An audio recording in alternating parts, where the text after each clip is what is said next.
tó bá láǹfààní àti mọ̀ mú nǹkan lẹ̀ pẹ̀lú ikọ̀ Lens lásìkò yìí. Àwọn agbábọ́ọ̀lù wo ni Kylian Mbappe, Neymar àti Di Maria. Ó ṣeé ṣe pé káwọn mẹ́tẹ̀ẹ̀ta yìí wọ́n ní láǹfààní àti wà lórí pápá láti mọ gbára kàsídà kọ́ mọ̀ ṣe kínní yẹn fún ikọ̀ ti Lens lásìkò tó bá láǹfààní àti mọ̀ wákò àwọn méjèèjì yìí. Ẹni tó jẹ́ adarí yùn ikọ̀ Napoli ni wọ́n ti jẹ́ kó di mímọ̀ báyìí wípé àjàkálẹ̀ àrùn corona ó ti wọlé sí i láàkóró lẹ́yìn tó ṣe ìpàdé kan ìyẹn nínú ikọ̀ Real Madrid. Wọ́n ti ṣe ọlọ́dún mẹ́ta tí ó rí wípé tí ó jẹ́ wípé yóò jẹ́ kí owó rẹ̀ tó láǹfààní àti ga sókè ju Mesut Ozil lọ. Ẹ̀mọ́ báyìí pé Mesut Ozil ló jẹ́ agbábọ́ọ̀lù tó jẹ́ pé òun ló gba owó jù nínú ikọ̀ Arsenal tẹ́lẹ̀ rí, àmọ́ lásìkò tá a wà yìí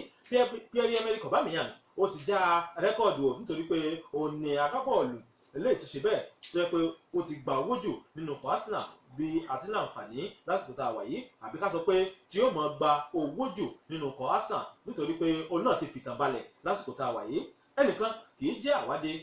ọ̀pọ̀ èèyàn ráì ní jẹ́jẹ́ ọmọ Razak Asabi ìpínlẹ̀ èkó ti fi Sodiq síwájú rẹ̀. Ó ń bẹ nínú kulu pẹ̀lú òmíràn lé òní láyọ̀ ọmọ ṣe kìíní ọ̀hún àjọmọ yìnyín náà rẹ̀ níkọ̀ọ̀kan èjèèjì. Razak Asabi bá káwọn èèyàn kúrò lẹ́lẹ́ orúkọ tó ti láǹfààní àti máa bọ̀ wá.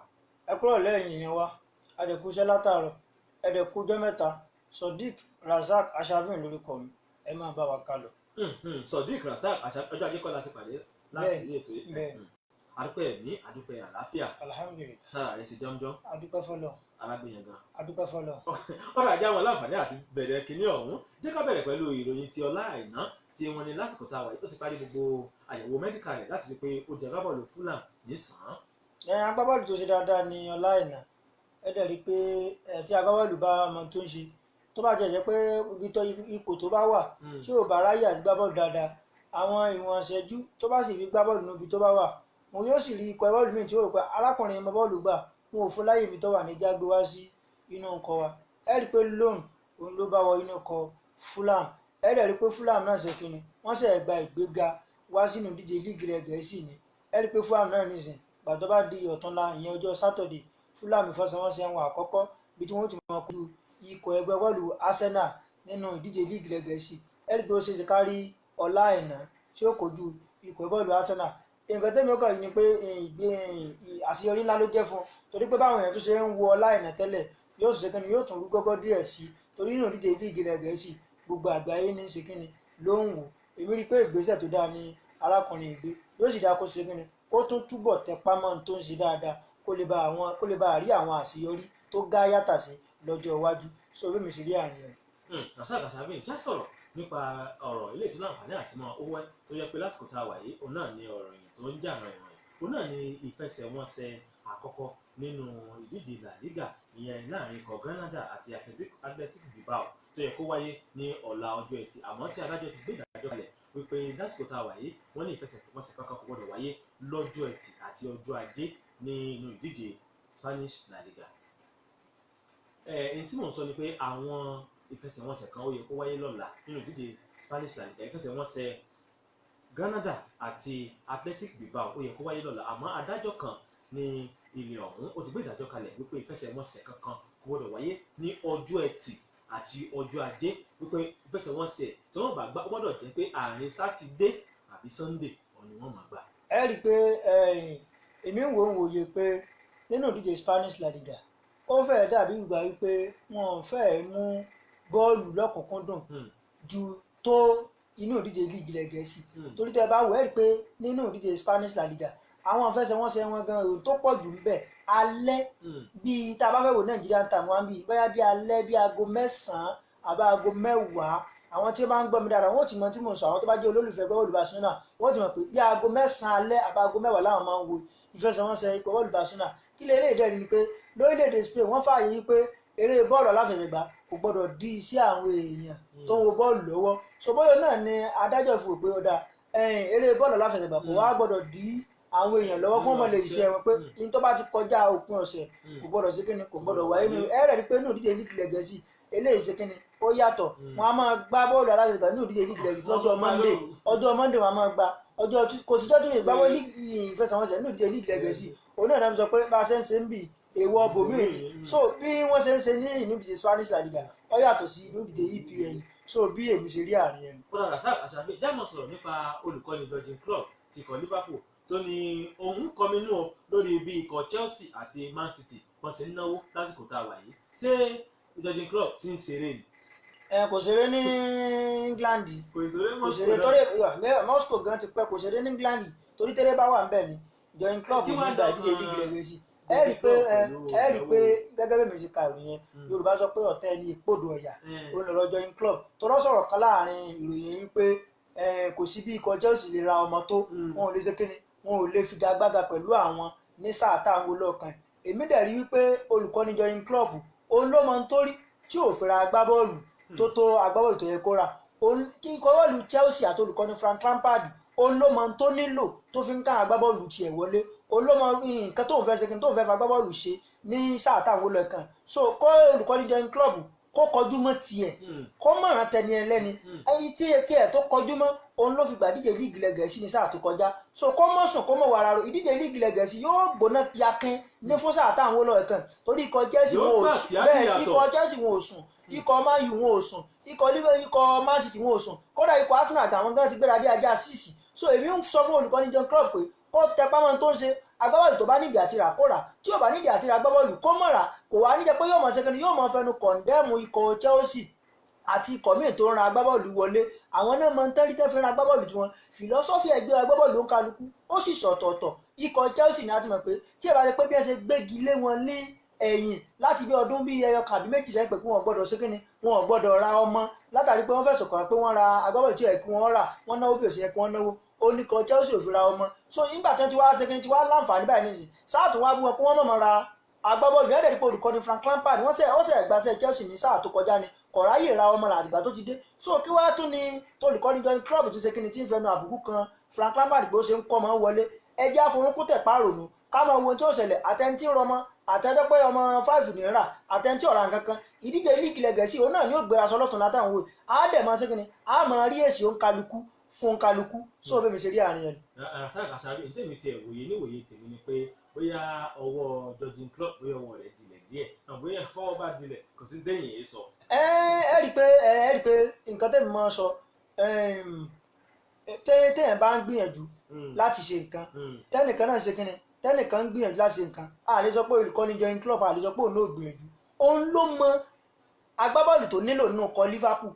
òun ló mọ tó ṣe kíni tó pè rẹ̀ ó lè jẹ́ pé olùkọ́ni Jurgen Klopp ti wò pé ikọ̀ bọ́ọ̀lù Liverpool àwọn ní ẹ̀ṣẹ́ kíni àwọn náà gba ìdíje líìgì ilẹ̀ Gẹ̀ẹ́sì àwọn agbábọ́ọ̀lù ìṣẹ̀lẹ̀ wọ́n dẹ̀ ti mọ owó ara wọn láti bí sísìn méjì mẹ́ta sẹ́yìn so òun ò ṣe kíni òun ò nídìí agbábọ́ọ̀lù rẹpẹtẹ mọ́ olùkọ́ni Chelsea òun ló mọ ní tó fẹ́ ẹ̀rí pé àwọn agbábọ́ọ̀lù kan ti tàta pésẹ̀ nínú kọ̀ọ̀bọ́ọ̀lù Chelsea báyìí ara wọn ni William wà ara wọn ni Pedro wà ẹ̀rí pé kójúmọ́ ríbi gbogbo ara lóògùn ẹ̀ ló fò kóhun káwọn agbábọ́ọ̀lù tuntun wọlé tóhun fi ṣe àṣeyọrí ẹ̀rí pé olùkọ́ni Frank Lampard ó pàdánù àṣekágbá sí ọwọ́ olùkọ́ni Mikel Arteta nínú kọ́wọ́ọ̀lù Arsenal níbi tó ti pàdánù ife ẹ̀yẹ FA Cup ẹ̀rí pé ife ẹ̀yẹ náà ní ọjọ́ alákọ̀ọ́kọ́ tí olùkọ́ni Frank Lampard náà ní ọ̀bá ṣe pé ní ọ̀bá náà sókè gẹ́gẹ́ bí òun gbafẹ́ so látàrí èmi wò pé olùkọ́ni Frank Lampard náà wò pé ikọ̀ Liverpool wọ́n gba díje líìgì ilẹ̀ Gẹ̀ẹ́sì ikọ̀ Arsenal wọ́n gba FA Cup Man City wọ́n gba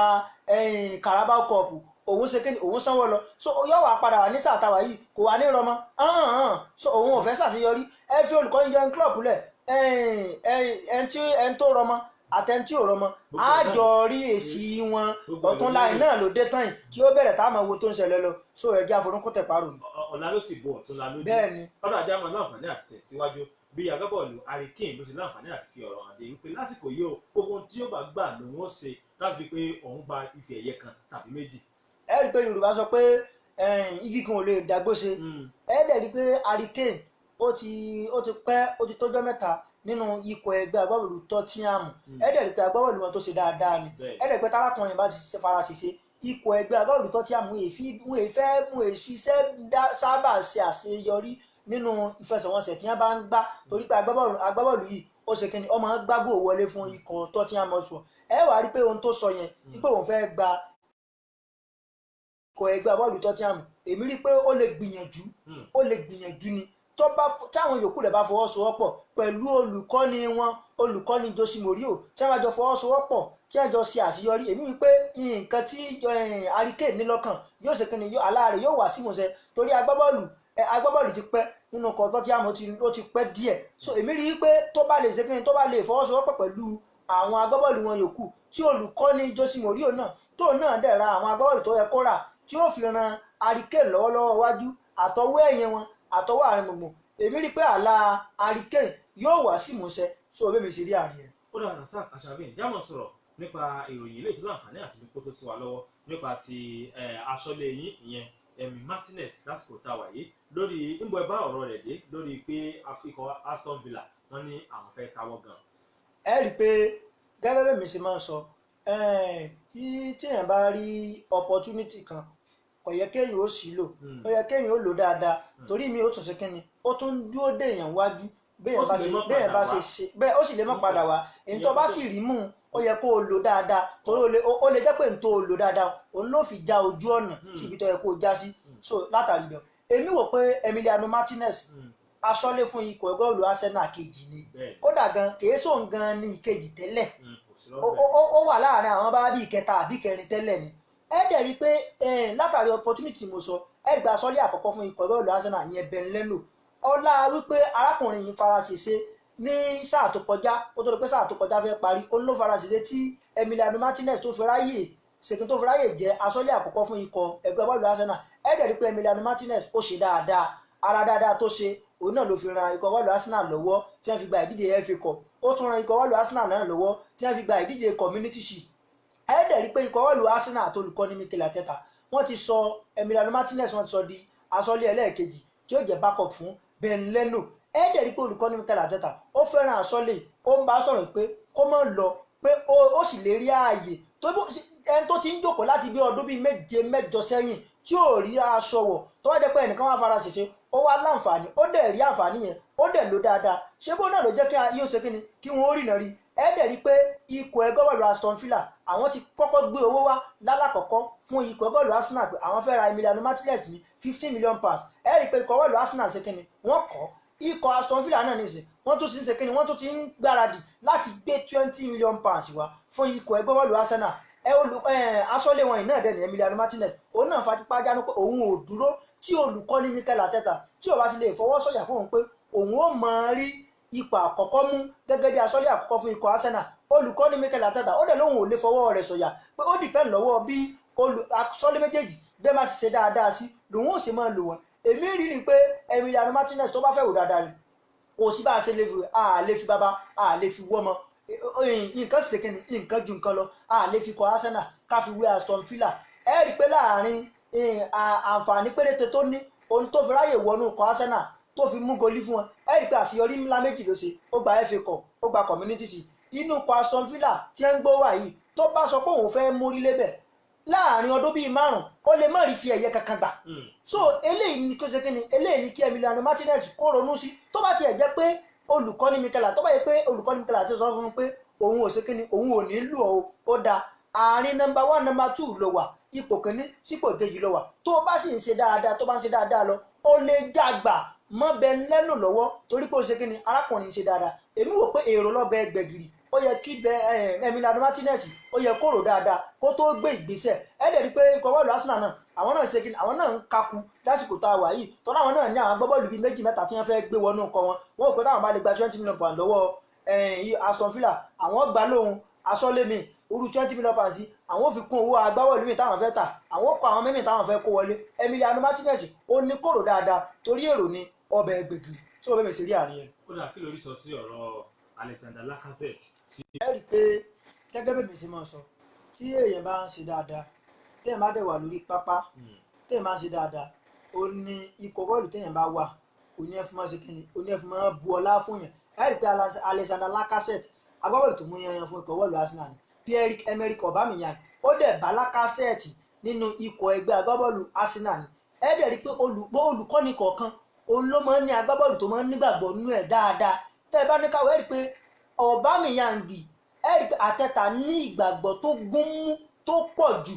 ju Lacazette lọ nínú Aubameyang torí kíni Aubameyang ó jẹ́ agbábọ́ọ̀lù tó yẹ pé lọ́wọ́ wájú Aubameyang lè mọ̀ máàkì ó lè mọ̀ lágbára ṣùgbọ́n Aubameyang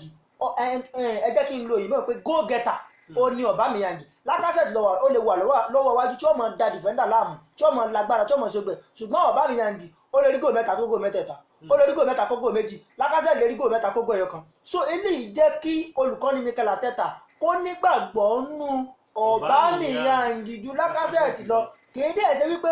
tàtàtà náà kò nígbàgbọ́ tó nínú Lacazette ó ti ń wo Lacazette pé bí Lacazette ṣe ń gbá bọ́ọ̀lù ó ti ń dọ́ọ̀pù fọ́ọ̀mù kọ́mọ wọn àlẹ́ pé yóò padà yá kò wá ní ṣe dáadáa gẹ́gẹ́ bí òun ṣe lérò mọ́ ló fún un pé tóun bá lè ta Aubameyang tóun bá lè ta Lacazette ẹ̀mọ́bìnrin ẹ̀yìn ara lé tóun bá lè ta Lacazette òun ò fowó rẹ̀ òun ò tún fi kún àwọn agbábọ́ọ̀lù kan tóun fẹ́ tà òun ò tún lè fi lọ gbẹ́rù ẹ̀rí pé ikọ̀ agbábọ́ọ̀lù Arsenal nẹ̀sì wọ́n wà lórí Thomas Partey wọ́n wà lórí ọ̀họ́rà torí agbábọ́ọ̀lù láwọn àgbọ̀n fi ikọ̀ Lyon wọ́n tún wà lórí àwọn agbábọ́ọ̀lù kọ̀ọ̀kan òun náà ni olùkọ́ni Mikel Arteta ló fi ń dá ọgbọ́n wípé àwọn agbábọ́ọ̀lù kan wà tó pé òun sì lè tà tóun lè mú àwọn agbábọ́ọ̀lù kan wọlé tí wọ́n di àyè bẹ̀ tóun fi ṣe àṣeyọrí tóun fẹ́ ṣe èmi rí pé tí Lacazette bá ṣe tán àti lọ èmi rí pé yóò lọ olùkọ́ni Mikel Arteta náà òun náà ti fẹ́ tà ó fẹ́ fowó ẹ̀ kún àwọn owó kan tí ó fi kó àwọn agbábọ́ọ̀lù míì wọlé ẹ̀rẹ̀ rí pé ikọ̀ bọ́ọ̀lù míì tó fẹ́ ra Lacazette nìsín ikọ̀ ẹgbẹ́ bọ́ọ̀lù Atletico Madrid lẹ́yìn tá a ti mọ̀ pé yóò fìtì pattern of play Atletico Madrid torí ó gba láti mọ̀ pé Atletico Madrid sàngun fọ́ngun fọ́ọ̀gun òní wọn lórí pápá so èmi rí pé olùkọ́ni Mikel Arteta òun ló mọ ohun tó fẹ́ ṣe òun ló dẹ̀ mọ ohun tí ó ṣe tí ó fi ṣàṣeyọrí ní pápá àṣírí Emirates so bẹ́ẹ̀ ṣe rí àárín yẹn. ó lóde pé aṣọ ojú òpólẹ̀ fáwọn alárí láti láǹfààní àti gbẹ̀lẹ̀ sínú ọ̀rẹ́ ẹ̀tì ẹja gbójúde lọ́wọ́ ń kálọ̀ polówó ọjà pàtàkì méjì máa bá dé láti rìn ká polówó ọjà èyí tó já wọn sí káwọn láǹfààní àti tẹ̀ sọ̀wọ́ wájú ẹ kúrò lẹ́ńbẹ̀ yìí. Olúyọ̀lé City. Títa bá ti wọlé lágbàá ká ní ìṣù àwọn Chelsea máa ń yù ẹ lọ kó ní ìṣù Jadon Sancho ẹ kàn ká fún wọn ẹ ká ní ìṣù tààtún nínú ẹ kàn ká lórí èrè kẹkẹ sí ojú òpó lẹ àwọn èèyàn àti ti Liverpool náà Thiago Alcantara ó ti fẹ́ darapọ̀ mọ́ ikọ̀ Liverpool yo kàméjì Jadon Sancho yóò mú láyà àwọn Man U Thiago Alcantara yẹn náà mú láyà àwọn Liverpool ó sáwò dáadáa. Me I no go so far, I must enjoy myself. As you hear my voice so I don't dey happy dey go. I don't dey carry shoulder because I dey jollificate with GoTV Jolly. Na over 68 world-class local and international channels dey this package. You sef fit enjoy Big Brother Naija Africa Magic, Rock 2, Fox, TNT, CBS Reality, Da Vinci Learning and many more. Better jolly and entertainment. Grand for you, not do yourself. As I dey hear you now, make you quickly use my GoTV app for your phone to take connect to GoTV Jolly for only 2,460 naira per month. Not from small ginger and Jolly dey go. GoTV, live it, love it.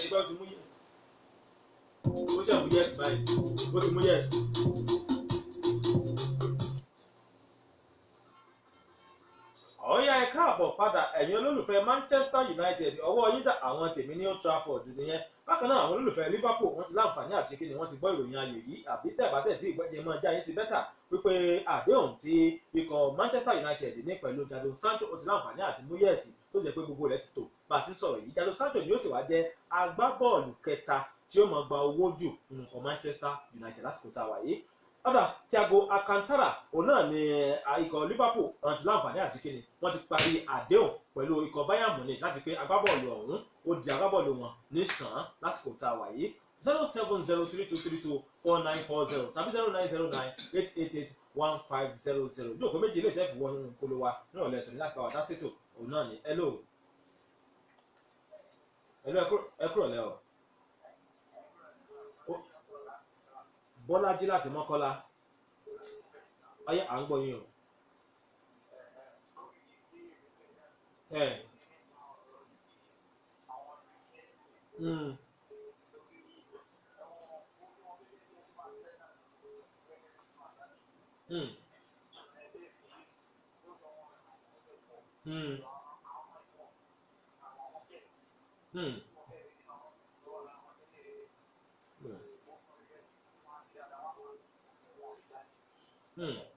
Ẹ ṣeun ìwòye tiwọn wọ́n ìwọ̀n lè gba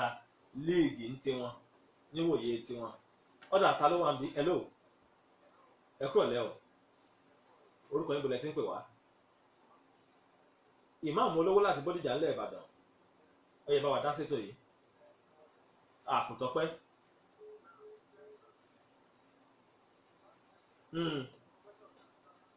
ó yá pápápá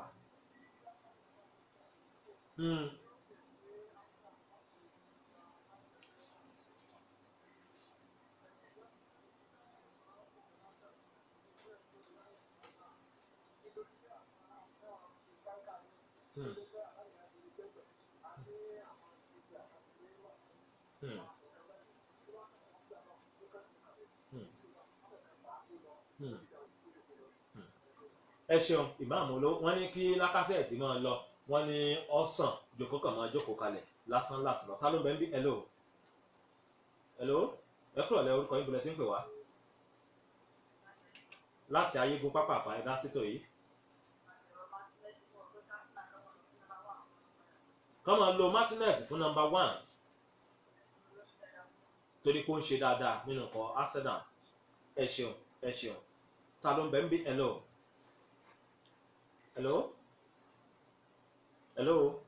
àwọn ò rí lò ta ló wà níbí kó bá wọn lò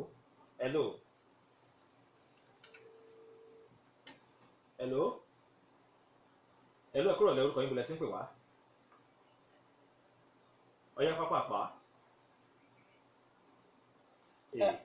ẹ má bínú ẹ̀yin yẹn wa ọjọ́ Jímọ̀ olóyin òun la sọ pé a máa ṣe kí ni a máa mú béèrè wá sórí ètò yìí tẹ́ẹ̀dẹ̀ máa pè wọlé tẹ́ẹ̀dẹ̀ máa fi ẹ̀bùn ṣe ìfàjẹ ọjọ́ Jímọ̀ òun la pè kò ṣe ọjọ́ mi ọjọ́ Friday la pè ọjọ́ Jímọ̀ olóyin òun la máa kẹ́bùn wá sórí ètò so bó ṣe jẹ́ nìyẹn èmi rẹ̀ ti já tán. kọ́jú ó dọ̀la ọ̀la láǹfààní láti tú gbogbo rẹ̀ lẹ̀ nílò àbájígà àti ẹ̀ṣẹ̀ Jímọ̀ olóyin ní ọ̀la àmọ́ àlewòde lọ́sẹ̀ tó kọjá Razak Ashavin àwòde lọ́jọ́ tó ṣe tó kọjá látàrí pé ètò gorí ètò àmọ́ lọ́la ó ti fi dá wọn lójú pé ó ń bẹ́ńlẹ̀ ó pọ̀ yẹ́yẹ́. bẹ́ẹ̀ ni ó pọ̀ bí omi òkun. ọ̀dà Razak Ashavin jámọ̀ sọ gbọ́ ẹ̀lẹ́nu rẹ̀ fún tòní ìpàdé wa yóò lò ní ládùúgbò gbàdúrà lọ́la bá káwọn ẹ̀kọ́ rẹ̀ lẹ́ẹ̀kan. ẹ̀yin ará ilé ẹ ṣé tẹ́ bá fẹ́ gbọ́ tòní ẹ tún jájọ pàdé lọ́la Sodiq Razak Ashavin lórúkọ mi ó dàárọ̀. ọ̀dà nígbà tí Sodiq Razak Ashavin tó ti láǹfààní àti pé ó dàárọ̀ yẹ́kẹ̀mí náà lọ láǹfààní àti sọ wípé ìpàdé wa yóò lò